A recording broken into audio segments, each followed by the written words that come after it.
call this meeting of the town board together. Welcome, everybody. We'll do the salute. John? Pledge allegiance to the flag of the United States of America, to the republic which stands, one nation, under God, indivisible, with liberty and justice for all. Again, I'd like to welcome everybody. The first item of business is a public hearing on the State Route 418 and River Street Sidewalk Project. So Heather, you want to read the legal notice? Please take notice that the Warrensburg Town Board will hold a public hearing meeting for the purpose of seeking public input on the design of the Route 418 and River Street Sidewalks project and will be held at the regular board meeting on January 12th, 2022 at 7 p.m. at the Albert Emerson Town Hall, 3797 Main Street, Warrensburg, New York. This meeting is open to the public and can be viewed via YouTube. The link can be found on the Warrensburg Town website at warrensburgny.us and the town Facebook page. The design engineer will give a description of the proposed work immediately followed by a brief question and answer period. The Route 418 and River Street Sidewalk project looks to replace the sidewalk along the south side of Route 418 and River Street from Johnson Drive to Pier Bridge. ADA compliant ramps and high visibility crosswalks will be installed at intersections along the project corridor. I apologize for the volume. We're still in the work of getting this worked out. Eddie, you want to introduce our guest tonight? Chris and Amanda from GPI, which will be presenting what we're gonna lay out and do, and we're glad to have them here tonight. Okay, Amanda. Overview of what's gonna happen. Hello, everyone. Hi, how are you, Amanda? Hi, everyone. My name is Amanda Joy. I'm with Freeman Peterson, Inc. We're the consultant engineer for the town of Warrensburg working on this project. As I stated, we are working on the Route 418 River Street Sidewalk project. It goes from Johnson Drive to Judd Bridge. That's about 1.3 miles, and we're working on replacing the concrete sidewalk that exists there for most of the length there today. So we'd be looking to replace the concrete sidewalk in place and replace it exactly where it is essentially today.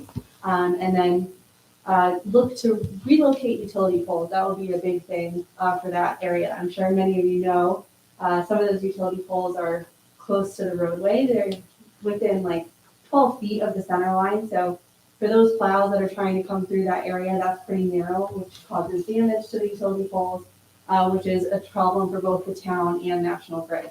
So that's something that we're coordinating with them on to look to move utility poles to the back of sidewalk wherever possible. Something that we need to keep in mind when we're looking at moving utility poles is how close the buildings are to the back of the sidewalk. That's another reason why it's a great idea to keep the sidewalk in its existing location, because there's a lot of features at the back of the sidewalk.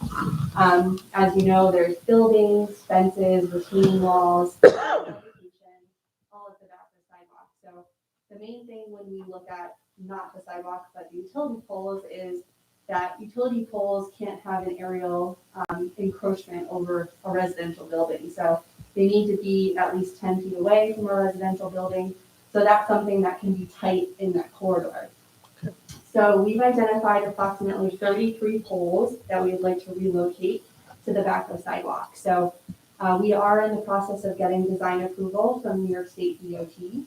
So that's something that we will then, in the next month or so, go out in the field and meet with National Grid to talk to them about the relocation of poles and what's feasible in that area. So that's a huge part of the undertaking of this project, besides just the replacement of the sidewalk through there.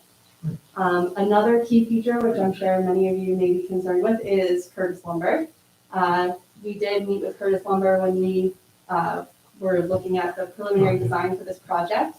We talked to them, we looked at the movements of the tractor trailers that they have coming in and out of there. And the major concern is we don't want to disrupt the operation of the business. Sure. Now, what we decided is that the best thing to do based on watching the movements and then running like a CAD version of the movements is to just install a concrete flush sidewalk that goes across the entire opening of the property. So keep it very similar to the way it is today. It'll just have a delineated space where pedestrians can walk across that property.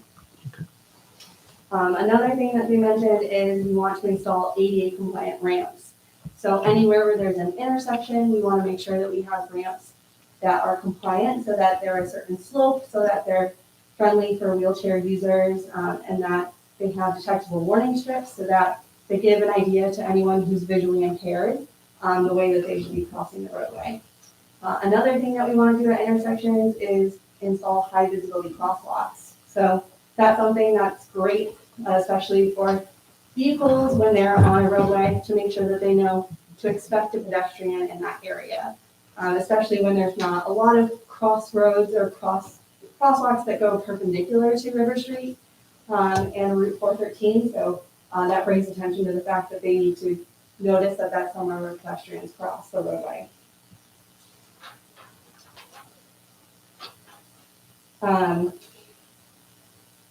The construction funding for this project is about $685,000. Our current construction estimate is about $824. Now, something I'm sure I don't need to tell most of you is that inflation is a real thing right now, and we have seen construction prices go up astronomically. So that's something that we're trying to keep a really close eye on. We were all just discussing the cost of asphalt has gone up because the cost of fuel has gone up. The cost of something as simple as striping has gone up 6 times from what it was a couple of years ago. So it's just something we really need to keep in mind when we're looking at the schedule and when we want this project to go out to bid. So just keeping on the budget for now, because we are over the construction funding amount, there's a deficit of approximately $139,000, but that's before keeping in mind that they're planning to do in-kind work with DPW. So keeping in-kind work in mind, that would bring the deficit down to about $47,000.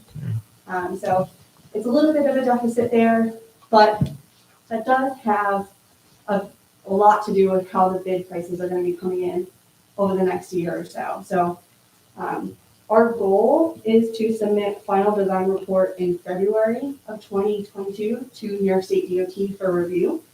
And then we'd be looking to get design approval in March 2022. They've been doing a pretty good job of like a month review time, so that's a pretty quick turnaround.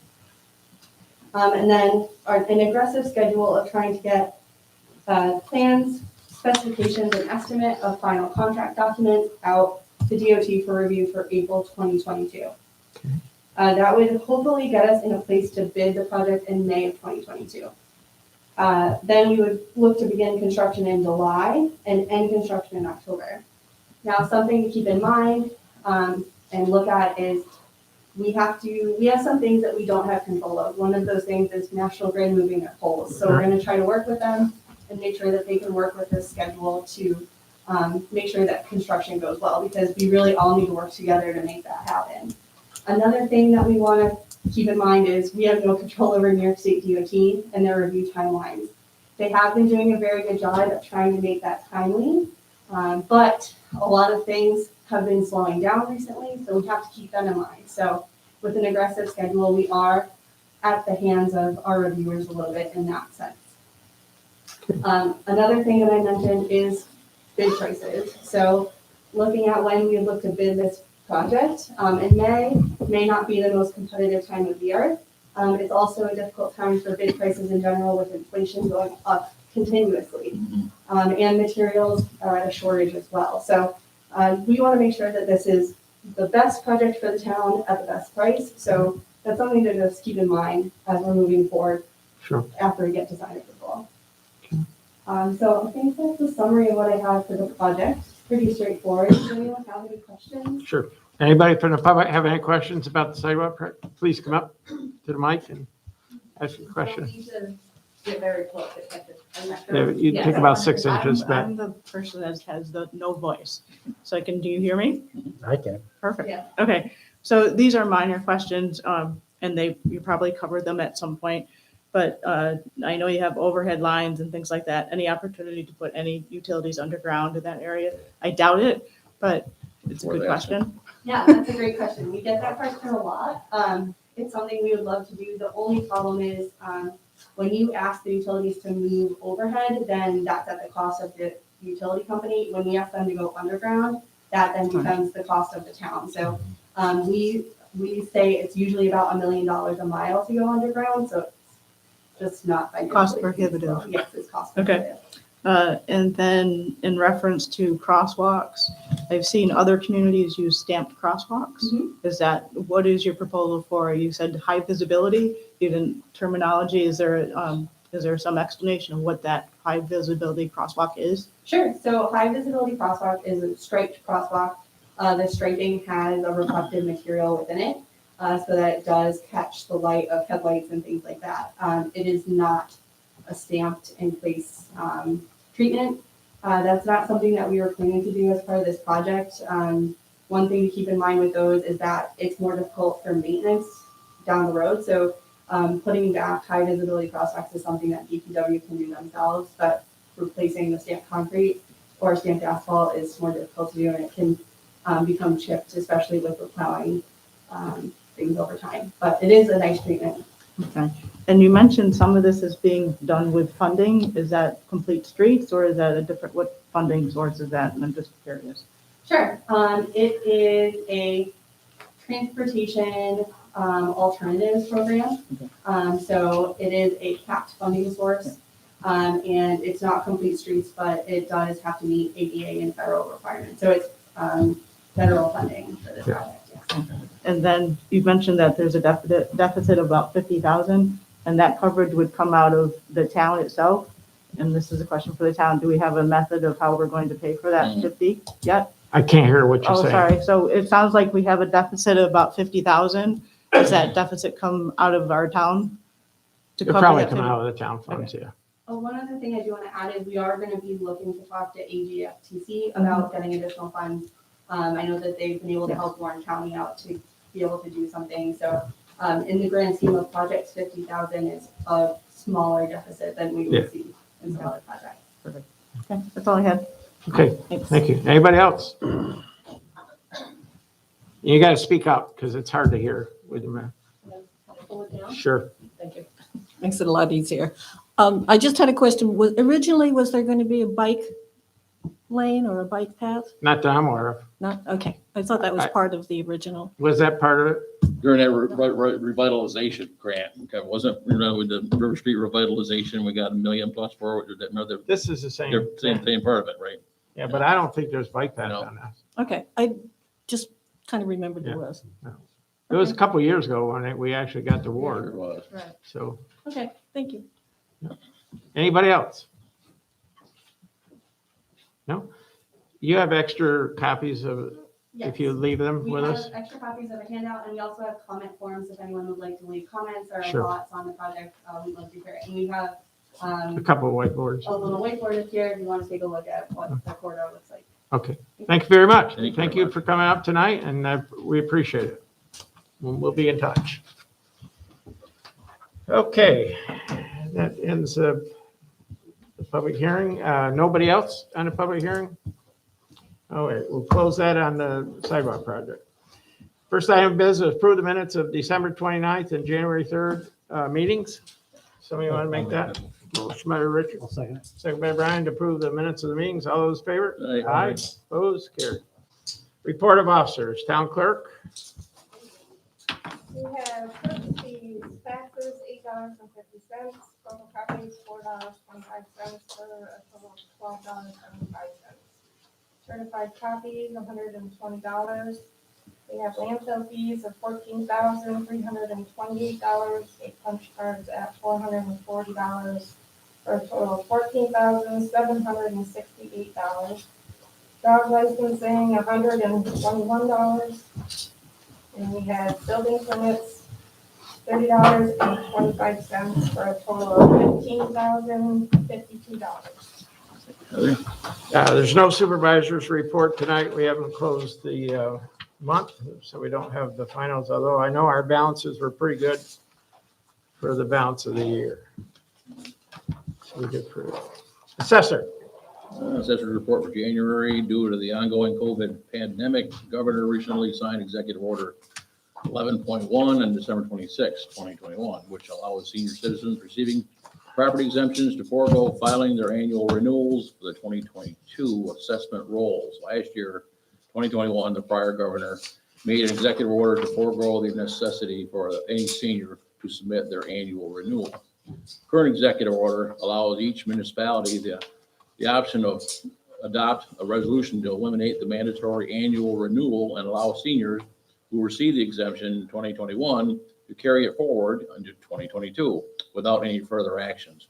In short, that means that if the town board wishes to adopt this resolution, seniors who currently receive this exemption will continue to have the same exemption as last year without the need to fill out the renewal form and return it to the assessor's office.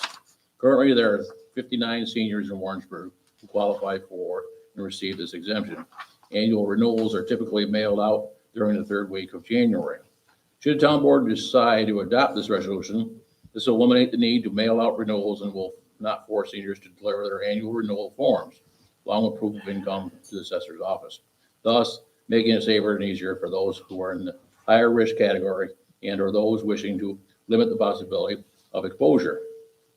Included in this month's report is a copy of the Executive Order 11.1, along with sample resolutions proposed by the State Assessors Association as a template for the town board and town attorney's review and consideration. Assessor has no opinion or leaning as to which direction the town board should take regarding this matter and will leave the decisions up to them. Respectfully, Greg Klingler. Okay, in your packet, you have this resolution and its authority to grant exemption for 2022. It'd be for 2022 only. We did it already in 2021, and I think it's a good idea to just carry on. Does somebody want to make that motion? I'll make that motion. Second. I have a motion by Councilman Brown, second by Councilman Alexander. Any discussion on this? All those in favor, signify by saying aye. Aye. Opposed, carried. So we will carry forth the exemption for 2022. Justice. Just report for December 2021.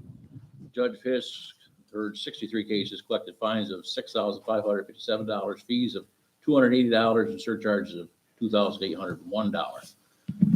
Judge Kavanaugh heard 65 cases, collected fines of $3,550, fees of $280, surcharges of $2,019. Total new cases in December were 75. Total dollars received in December, $15,487. The town's share of November, $4,587.50. And the dog control, actually, you had no calls in the month of December, so that's good for Brett. We are getting a little feedback, aren't we? Yeah. Where's it We'll going? push those mics back a little bit, cover some, this one back. All right. Planning. Planning, there was one land use and development permit issued for the month of December. The zoning board does not have a meeting this month. The planning board met on January 4th and received and reviewed additional information from the applicant for the proposed Dollar General at 3760 Main Street. The public hearing was closed finally, and the board finished their seeker review, finding no significant impacts. We have adjourned the matter till February 1st meeting for their decision. Okay, enforcement.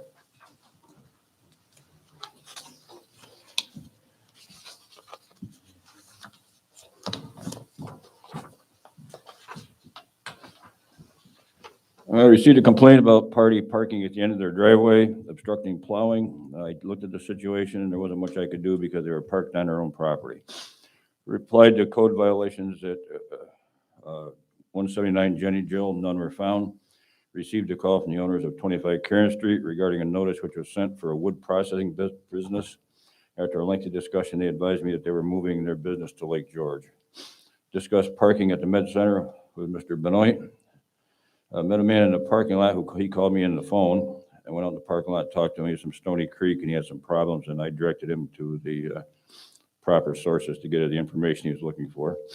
Sent a letter to the owner of 247 regarding their application. Sent a requested short-term rental application to the owner of 1027 Alden Avenue. Sent a notice to the owners of AB Team LLC regarding short-term rentals. Received a complaint regarding alleged violations at an apartment. I directed them to Warren County Building Codes. spoke with a representative from Grand Union regarding them taking over Tops Market, discussed the combining of 2 lots into one on Marion Avenue, researched septic information for 2008 Schroon River Road, attended court with the owners of 247 River Street, checked on complaint of house garbage being dumped at Veterans Park. Both New York State DOT and the town highway expressed their thanks for the enforcement of the overnight winter parking ban. Town police car was equipped with 4 new tires, oil change, wipers, and a state inspection. And code enforcement is going to monitor the oil change intervals. And the fire department was made aware of all issued burning permits during the month of December. Thank you. Okay, thank you, Jim. We haven't really laid out any committees yet for this year, but I will read, I have the beautification report that the 33rd Christmas in Warrensburg was a huge success, and they were able to sell their package at the Sagamore Santa Claus Charity Bar for a good amount of money. So that's a good thing. Highway, Brian? We've had a very busy month, taking care of small storms, freezing rain on December 2nd, 8th, 9th, 18th, 19th, 25th, 26th, and the 28th. Nuisance storms. In between the storms, we've been cutting brush on Trip Lake and Veely Pond Road. We also continue to keep potholes filled throughout the town and maintain our winter equipment. Respectfully submitted, Ed Bennett. Thank you. Economic development, is there No anything? report. Nothing. Landfill, there's no report on landfill lighting. I know we do have a few lights out, John. Okay. Historian. I think if you just do the first couple pages. Oh, yeah, I'm not gonna read this. Okay, thank you. Yeah, attachments. Yeah. Historian's report, Sandy Parisi, town historian, report for December 2021. Attended meetings, et cetera, Historical Society, town monthly meeting, Economic Development Committee, attended the Johnsburg Historical Society annual meeting at Garnet Hill Lodge, made several new connections. Amy Sargent and her son Ethan, who is a homeschooler, have been coming in each week. They are currently working on the bridges in Warrensburg. Sarah Farrar continues to come in almost weekly, doing research on her family. Vicki Smith came in looking for information on James Mosier's house in Thurman that her daughter bought. It was the site of the first Presbyterian church. I had a drawing and the history of the church that was part of the Thurman collection. She was thrilled and is putting together for Christmas a present for her daughter. She later sent me a photograph of the stone that was erected on the Mosier property commemorating the church. Projects, etc. Continued filing COVID articles, March 2020 to December 31, 2021, 8 notebooks to date. Continued sorting and filing Thurman items in appropriate folders, entered all obits in Ancestry program, filed weekly articles from newspapers, received an inquiry from a member of the Wilkes family, attached results of what I found. Received an inquiry from Kellen Dool requesting information on Carl J. Dool's SO for a project for Mr. Burns' class. Was able to send him quite a bit of information. Museum projects, etc. Continue sorting, scanning, and entering Thurman photos in Past Perfect program. This includes in signing a number of each photo, adding names, places, and/or events for each photo. To date, over 600 photos have been added to the program. Starting in January, Shar, my volunteer, and I will be going to the museum one day each month, the second Thursday. The other days, we will be working in my office doing additional research on Thurman's collection and photos. This will save heating and electric in the museum, except for one day per month. Donations due to COVID have slowed down, so we will take advantage of my office to continue the Thurman donation. Attached, please find the accessions for 20 and 21. There were 47 total donors for a total of 1,277 items, mostly photographs from Thurman. December deaths was the largest that I've had since 2005. John E. Needham, John J. Kindred, Maud P. Baker Ostrander, Jenny Maud Hastings Taylor, Margaret Bernice Randall, Jean Ann Kaufman Shavi, Mark A. Ross, Raymond Tenek, Evelyn Atwell Trapasso, Michael David Dalby, Michael P. Walsh, and Robert Dibble. My office hours were 34 and a quarter. Volunteer Wendy Peluso, who started coming back, 4. Museum hours, 21 and a half. And Shar Bravona, at the museum, 13.5, respectfully submitted. Thank you, Sandy. Busy month for the historian. Anything from museum? Nothing. Nope.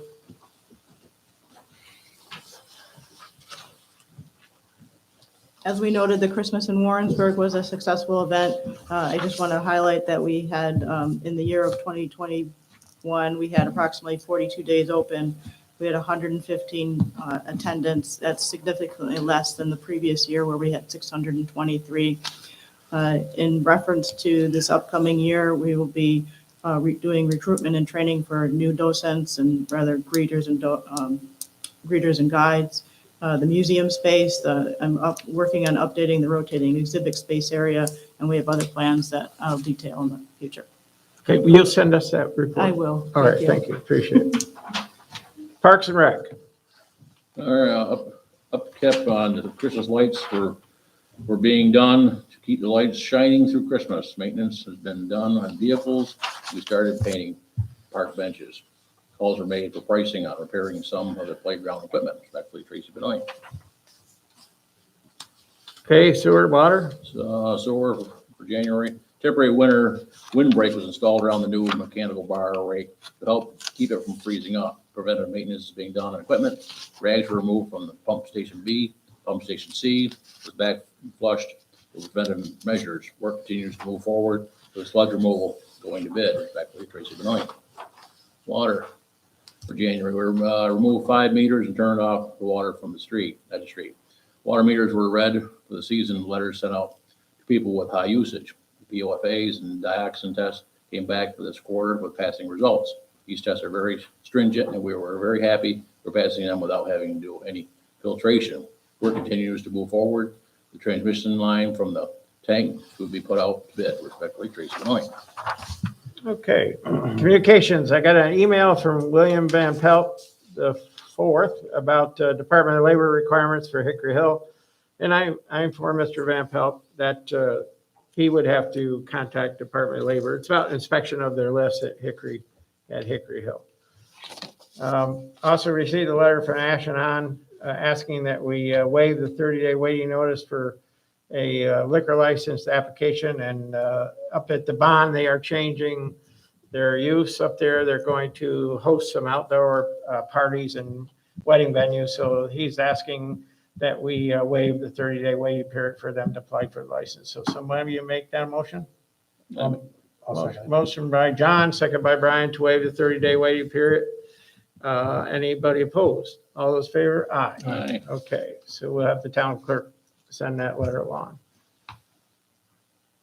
We received at least 3 letters of interest for the town board. We've posted it on our website, and we will probably before next month's meeting, I'll get together and get you those resumes, and we can decide what we want to do. I'm still researching if it's a 1 year, you fill it to 1 year and then fill it again for another year, or would it be for the unexpired term? I'm getting clarification on that. Also, we received a response from the legal counsel of Ash Real Estate Holdings, LLC, about the Gristmill property on River Street. And we are proceeding with what the board elected to do. That's all I have on that. On new business, obviously, well, you know, McDonald's was sold at the end of December down there. So I needed permission to enter in this out-of-district water agreement with My Car Group LLC, who recently purchased the McDonald's, a bunch of McDonald's, and one was one in Lake George. We have an out-of-district water contract. So somebody want motion by Rich, second by John. Any discussion? The terms will be the same as what we had with former McDonald's owner. All those in favor? Aye. Opposed? And we did welcome them into just outskirts of our community. Bill Marcellus is the president of My Car Group. We had a request from Nancy Telfair, River Street, wishing to donate 7.86 acres located on River Street, tax map ID 223.8-1-1 to the town of Warrensburg. It's property just beyond the power station, down on 418. And don't know I think I had the assessed value of the property, it was like $8,000, something like that. But it's mainly property that's underwater. So I don't know if we want time to think about this a little bit Yes. before we do this.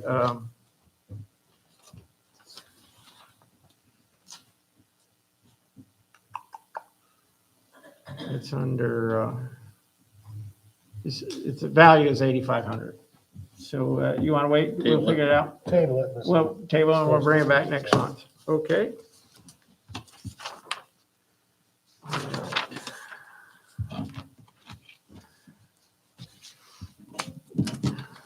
All right.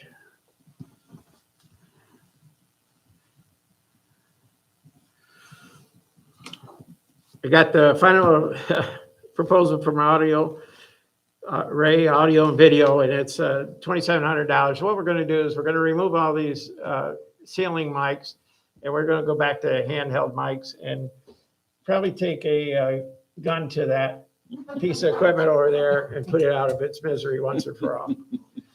Because that seems to be our biggest problem, trying to mess with that, whatever you want to call it.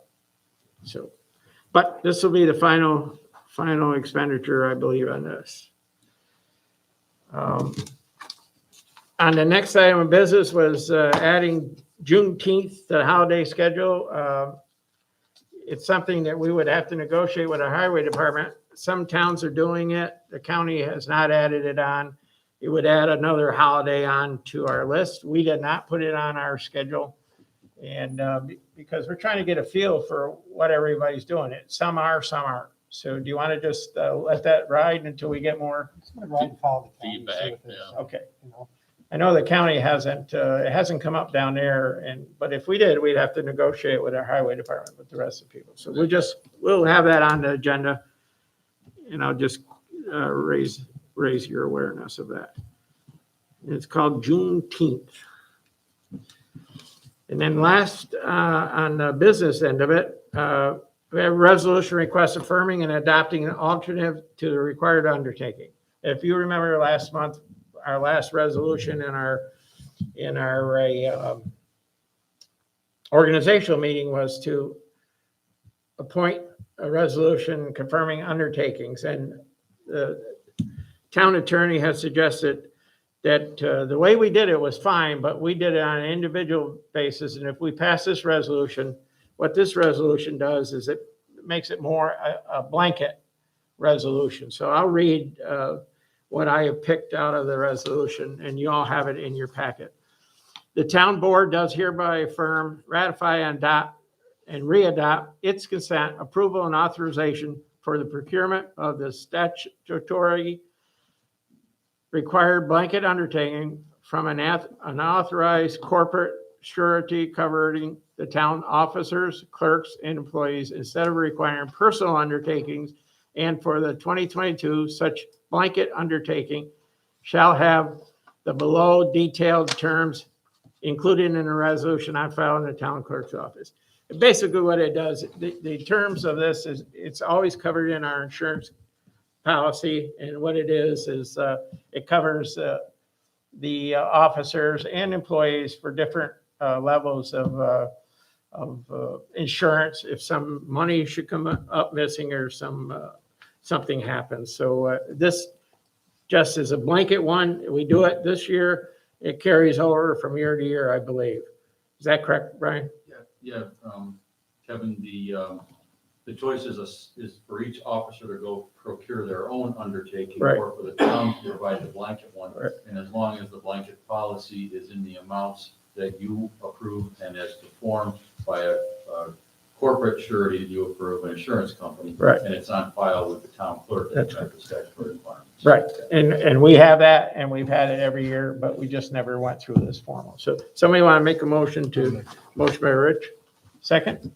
Second. Second by John to reaffirm the resolution. All those in favor? Aye.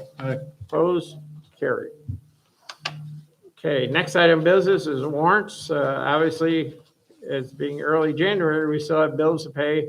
Total warrants tonight are $149,638.09. Motion to approve warrant number one. So moved, Kevin. Motion by John, second by Brian to approve warrant number one, the amount of $149,638.09. All those in favor? Aye. Aye. Opposed? Carried. Any comments from the audience tonight on any topic? Personally, I'd like to thank the taxpayers who have come in the first 12 days of the month. They're coming in. We are open. We've done pretty well on our tax collections in the first 12 days. We're happy about that. We also have test kits here, home test kits that we have some at the town hall. We also just got a new supply of N95 masks. If anybody wants N95 masks, please let us know. We have a good supply here in the town hall and we'll give them out. And if you see anybody out around town that need masks, please have them come to the town hall so we can supply them with masks and home test kits. I believe next week or the week after, we should be getting some more test kits from the state. So we'll have them here if anybody needs them. Anybody from the audience care to talk on any subject? No? Well, the board's had a chance to look at the court docket, and everybody has signed off on the court docket except for Rich. I just got a comment quick, like Kevin, is okay? Sure. For Rich, when you're done, Rich, it's directed towards you. Okay. I got a couple of phone calls. You were quoted a couple weeks ago in the paper about Hickory, as far as Jeeps, that, your Jeep extravaganza or something like that was either going to happen at Hickory or Watershed. So people, the town owned. Can you elaborate on that, what you meant? So clarify what you're having an organization come up to, what's that all about? Ideas? Yes, I do. Sure. After the Jeep people came to 1,000 acres last summer, they weren't satisfied with the way they were, there was some deficiencies. So they called me up and asked if Hickory Hill would entertain Sure. that. And the manager there, Sue Katana, sat down with these people, and they're not fly-by-nights. These guys are professionals that put on these events. So last year, they held the display portion at Lake George Village. I can tell you that the display portion of this year will be at the soccer fields in Fort Ann. They declined, even though they did take a look at several properties in the area. Mhm. They declined to move forward with anything other than Hickory Hill. With regard to the article, sometimes these people that write these articles take stuff out of And context. that's why I told people that you could reach out to you directly when you mentioned Watershed, so people weren't sure does that mean Jeeps are gonna be up The answer to on? that is no. Right. I've talked to the supervisor about the potential for a few different things on the Watershed property. The reason that the Watershed property even came up was the fact that, and how I got involved to do anything with Hickory was the fact that we looked at the Watershed property, and I continue to look at it for recreational purposes so that the town might appreciate a little bit of a tourism dollars coming our way. Nothing has been, even to the point where you could bring it in and say, this is moving forward, or this is a legitimate thing to present. So the gentleman that wrote that article quoted me, and it should not have stated. Well, my point is that I thought we had an agreement with a property owner that he wanted to buy a little acreage, and that's not gonna come to fruition, or is it on hold? I mean, he's backed away from it, or? If you're talking about Mr. Moulton, Hank, yeah, I talked to him okay, and expressed to him the same circumstances. Yes, he's got an interest in sure. a little bit of acreage, but I would ask the board to let's sit down and see what other potentials we have with that Watershed property. In talking with one of the developers about Warrensburg and potential growth. The property that they actually liked was the property on Harrington Hill. Because of the steepness of the stuff on Alden Avenue, he said it wasn't as attractive. Right. So, I think we're gonna move forward with some other efforts, and when we begin our conversations with these developers at some point in time in the near future, hopefully, I would suggest then we consider putting that Harrington Hill property on the market for housing. We tried selling it years ago but the price wasn't there for per acre. So I remember that 10 years ago we tried. And once again, the land poor, the town was, and would we move forward with selling it to those desirable people? Or do we look for that developer you're talking about that wants to come up and buy the whole piece? Good information, Rich. Thank you. Well, again, I apologize to the town, to the supervisor, and to the board. When things, you try to be candid with people and talk to them, the people that are writing articles and are looking to promote Warrensburg. And when they take stuff out of context, and Kevin has told me it happens to him from time to time too, it's frustrating. Sure. Especially when they try to put words in there that weren't stated. Understood. I think that the shortcoming was I stated to him that I got interested in Hickory because I saw the close proximity and the potential for, leisure activities, whether it be hiking or cross-country skiing or all the other things that are out there that bring money to a community. Yep. And what we're talking, if I may, Mr. Supervisor? Sure.